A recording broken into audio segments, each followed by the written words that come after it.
Right guys, so welcome back to YouTube or Instagram if you watch me on Instagram, whatever. Now, moved house, a lot's happened, a lot of change in my life and all that sort of stuff. So today's YouTube will just be a bit of a life update more than anything. You'll see me cooking a bit of food, talking about some random topics. I'll show you my new office space, which is at the bottom of the garden, work in progress. So just be patient with me for the time being. And yeah, me and Robbie will be chatting some shit or whatever it might be. And the video, as always, will include something a little bit different, but if you do like the channel, please like, subscribe, all that sort of shit. And yeah, let's get to it. I was just saying to Robbie, it feels weird. It's like, when was the last time we filmed? It was last month, wasn't it, sometime? Yeah, it feels weird to be back on camera again, but give me about 5 minutes and I'll be sound again. Just feels weird, that's all. Breakfast will be the usual protocol of eggs and loads of vegetables. Get my veggies in for the day. Nothing special, but I really like it. And I'm a big believer in, if you do like something, hope you like my Christmas plate, by the way. If you do like something, just stick with it until you get really bored of it. And it's not because it's a special secret to build muscle or any of that sort of shit. I just really like my food and I really like this meal. So another little thing as well is when you're talking to people about foods, so when I give someone their nutrition plan, like, I don't call it a diet plan for that specific reason. By the way, watch this microwave, it's really cool. That's like Japanese technology right there for you. So yeah, I purposely don't call it a diet plan when I'm doing somebody's nutrition, because as soon as you call it a diet plan, suddenly people are like, oh my God, I'm restricted. And it's like, no, because if you look at people's foods, what they eat over the course of a year, they probably eat the same rotation of about 10 to probably 50 meals max a year. And you might watch this video and be like, oh yeah, shit, yeah, it is only actually 10 different rotations or 15 even per year. So don't look at it like it's being restricted from the outset. It's that I'm very careful with the wording of certain things. But then again, there's certain things that I'll say, I'll be like, oh, I'm having a cheat meal. And you'll get these zealots who are like, oh, you can't call it a cheat meal, mate. It's going to give you a bad relationship with food. And trust me when I say this, I've had the worst relationships with food that you can even imagine. Like, I've been to food therapy and stuff like that. Food therapy actually didn't work for me. It was, I'll go into it in another video, but I'm not a believer in intuitive eating, because if I intuitively ate, I would intuitively eat loads of cake. So when people said to me like, oh Ben, I don't know how you stick to eating healthy all the time and not eating cake. It's like, well, I'd love to eat cake every day, but it wouldn't get me to where I want to be. If anybody wants to sponsor me for some egg whites, by the way, I'd really appreciate it. Can't find my eggs. Gonna have to ring and find where my eggs are. Hello. Oh no, it's alright babe, sorry, I couldn't find eggs, so I didn't know where you put them. Oh yeah, just put them in cupboard. Yeah, got them. Cheers, bub. Alright, love you, bye. Love you, bye. I'm also a big believer in not eating bland food. And I could get nerdy and say, well, if you're eating bland food, you don't salivate it as much, which is true. But like, just make your food taste nice and enjoy it. I never expect any of my clients to not enjoy the food that they're eating. And if they weren't enjoying it, I'd expect them to tell me straight away. It's like not a big deal.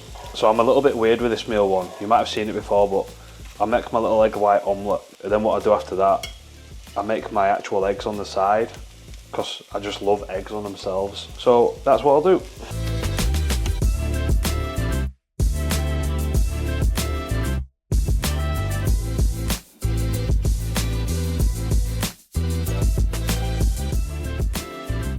A little tip for people, if you can ever get some chickens, get some chickens, because like chickens, eggs, fresh from the bum are amazing. Better tip, if your dad's semi-retired, this is what I did, buy your dad some chickens, so he looks after them and he's really happy, and you get free eggs. It's a win-win.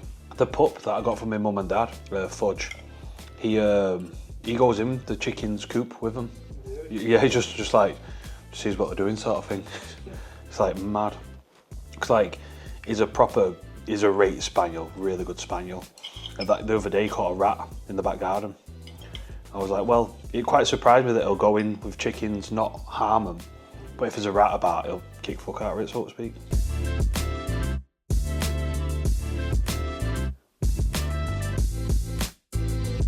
Right guys, so this is the new office setup. Obviously I've got my workspace here, Jenna's workspace over there, walking pad, and then behind Robbie. We're just trying to get things a little bit organised in here, but it's a pretty cool space. This is where a lot of filming in the future will be done. So bit of a life update in terms of that. Moved in with Jenna. Everything's pretty samey. My whole life is in like a 1.6 mile radius, which I like, but me and Robbie went for a coffee the other day and it was only like 20 minutes away and it felt so weird to even drive 20 minutes away for a coffee, which sounds really sad because I go out camping and tent box and all that sort of stuff. So, but I like it. My life is very efficient. Got a very small bubble, and I like it like that. So there's a bit of a work life update, I guess, for you. Down a couple, mate. This is so you've had 4 pints and you've still lost a good couple of pounds. This is very, very good, mate. The tweaking food definitely helped on the last check-in. Let's have a look at your physique, see what's going on there. Is that your midsection coming through? Good work, mate. Very good work. Nice little pout on your little picture there. Fucking go on, girl. Another good couple of pounds down. I thought your scales are broke. Yeah, I have that effect on people sometimes. Did get extra cardio in. This is fantastic. Try get out for a couple of bike rides. It's lovely weather out there. So yeah, keep doing the do. If you need me, you know where I am.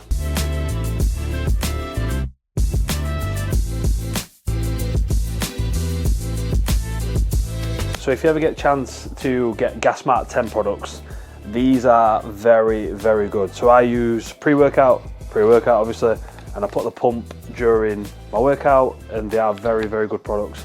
The one thing that I'll give Rob Taylor is he's not cut corners or anything. All the design's pretty sick and the product is mint. So if you get a chance, give it a go. Tell them don't waste my time. Tell them don't waste my time. Tell them don't waste my time. So you've probably seen me train shoulders and arms before. Today's the same shit, nothing special. Pretty much the same session. I might change the odd thing here and there. So apologies if it's boring, but hopefully what you take from this is you don't need to change your workouts all the time to progress. Just do the same shit over a period of time. As long as you're progressing, you're progressing. Simple as that. So a little cue when you're doing the seated Y raise or cable crucifix raise, whatever you want to call it, is pretend you're doing the YMCA. So literally, retract your scapula backwards and then just do the YMCA, literally it. Tell them don't waste my time. Tell them don't waste my time. Tell them don't waste my time. Tell them don't waste my time. No. Tell them don't waste my time. Tell them don't waste my time. So I was talking with Dan before, and what I've started doing, I've done it for a while to be fair, is I'll pick one set for one exercise per workout and treat it as a challenge set, so basically log booking, but I already know up here because it's like only one set per week per exercise. That's derived from John Meadows. If you don't know who John Meadows is, fucking get in the bin. And this is it today, and it's like, it's a little bit daunting, and it's sort of like your best friend and your worst enemy. Like I sort of miss being like that going into sessions, but I sort of don't. But I find just having one set, one exercise per workout, it's a nice balance. So I can bury myself on this today, and then the rest of the stuff, so still train hard, but I'm not thinking, oh, I've got to lateral raise fucking half a kilo more per week. It's just a nicer way to wean away from the logbook, so to speak. A lot of people you see use extenders. They're sponsored by Gympin. Well, I'm fucking not, because I'm not an influencer. So this is a little cheaper way to get around it for you. However, I won't say no to a sponsorship from Gympin. It'd help the gym out a little bit. Gonna need some heavy shit on in a minute to get through this one. I don't know why, but before a big lift, I always pull my socks up. I think it comes from football, like when I was gonna take a free kick, I pulled my socks up. No pressure.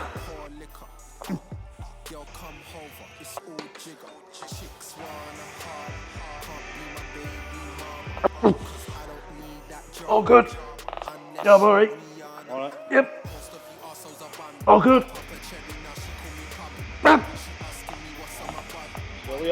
Cheers, dude. Yeah, cheers, mate. Thank you. Very grateful for the spot. Just don't like it when people touch it, so I'm not counting that set.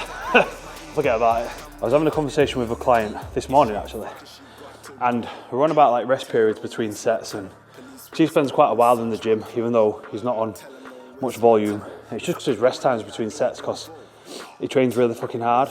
Now, you're ready when you're ready to go again, basically. Like, don't rush back into your set, but likewise, don't be a lazy cunt. Just wait until you're like back to some form of normal breathing and go again. Because if you're rushing to your sets, then you're not going to give anywhere near as much as what you could have given if you rested a little bit longer. Like if I just jump straight into the shoulder press there, probably get like 2 more reps, whereas if I rest for like another minute and a half or whatever, probably get a good 10 to 12 reps or whatever it might be. And it's quite a big difference if you look at the total poundage shifted over a gym session. And then again, it comes back into how long you want your workouts to be, like are you in a bit of a rush, etc. So there's those variables to consider as well, but if you can afford the time to rest properly. Just don't be a lazy cunt at the same time. If they ain't with us, then fuck 'em. Excuse my French, I ain't worried about nothing. Nigga, I ain't worried about nothing. Packing, shows, stacking, door. Side note, I hope everybody likes my beard progress. Just a little side note there for you. Like every episode, people should see it getting a bit thicker and longer. Hopefully every episode I'll look a little less homeless as well. So a little cue for people when they're doing a side lateral raise is, like, I don't have my arm fully straight. Equally, I'm not like at a 90-degree angle like that. I have like just a natural soft bend in my arm as I'm going to raise. So try and just keep that, just try and keep it natural. Like that's not natural, neither is a fucking straight. So just have a soft bend and then lead with your elbows from there.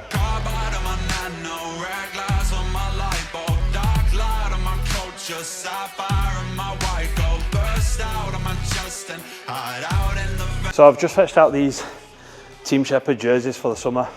Now, this is a triple XL. Obviously, I don't really like how it hangs on the shoulders. So I've ordered a double XL on top of this as well, just so it fits a bit nicer.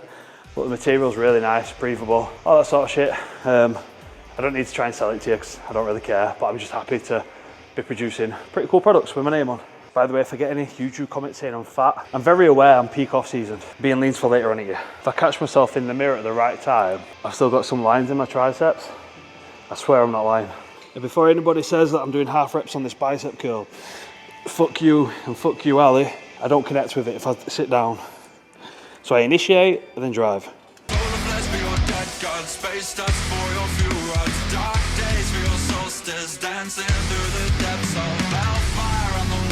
Started from within, my blood beats so alive, my tear right through my skin. So tell me what you meant by living past your half-life. So for biceps, literally for the past year, my arms have finally started fucking responding. I know they're still shit, but I've literally just been doing Cybex, seated bicep curl machine, and then hammer curls. I just love them movements and I connect the best. So I found that they have been responding from doing them exercises. So I'm not going to try and fix something that's not broken. I've just persisted with them. Does it get boring sometimes to do the same shit?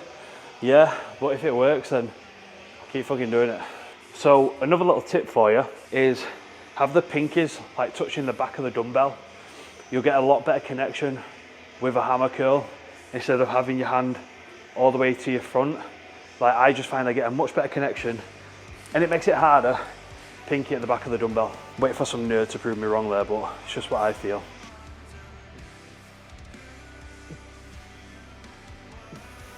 Another little win that I found the other day was, might not be able to see it now, a little bit, but I got a new stretch mark on my chest, which either means I'm getting really, really fat again, or I'm growing, but I'm gonna go for growing.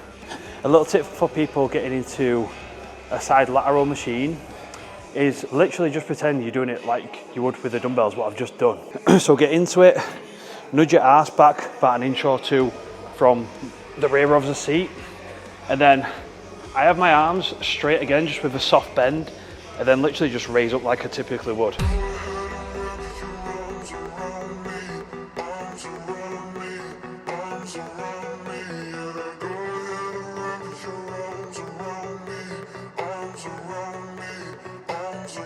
Another little side note is, there's a guy in the gym who just inquired about coaching with me.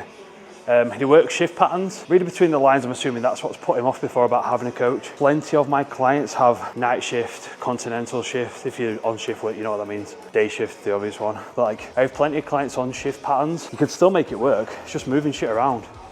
Literally it. Another very good tip for people. You find yourself going through like shaker cups for the gym and shit all the time. Literally, get a sippy cup. Trust me on that one. So a little cue to activate your rear delts. I got myself Joe Bennett, hypertrophy coach. So literally put your hands up like that.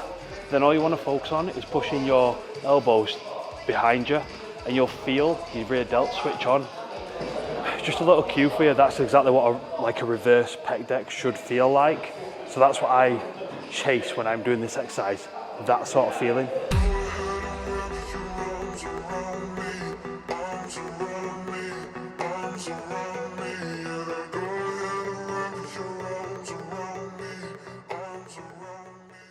Right guys, so finished up with today's episode, just training shoulders, arms.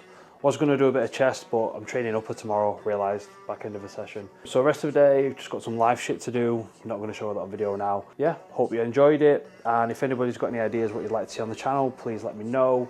If you want to see more of Bandit or Buddy and Rex, then again, let me know. Anything whatsoever. See you soon.